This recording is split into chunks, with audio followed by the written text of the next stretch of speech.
মানুষের জন্ম যেমন, জন্মের পরে মৃত্যু যেমন, স্বাধীনতা তেমনি।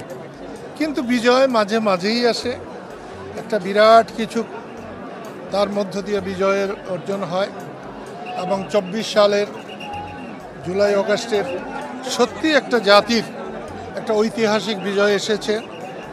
এই দেশ মানুষের দেশ, সেই দেশকে মানুষের চাহিদা মতো পরিচালনা করা হয় নাই। তার কারণেই মানুষের বিক্ষোভের কারণে বৈষম্য বিরোধী আন্দোলনে সফলতা এসেছে। আমি সেই সফলতাকে অভিনন্দন জানাই, ধন্যবাদ জানাই, আন্তরিকভাবে তাদের শুভকামনা করি। বর্তমান রাজনৈতিক প্রেক্ষাপটে কি বলবেন আপনি? বর্তমানের রাজনৈতিক বা নির্বাচন নিয়ে কোনো বক্তব্য আছে কিনা আপনার? আসলে বাংলাদেশের স্বাধীনতা এসেছিল নির্বাচনের রায়কে অস্বীকার করার মধ্য দিয়ে।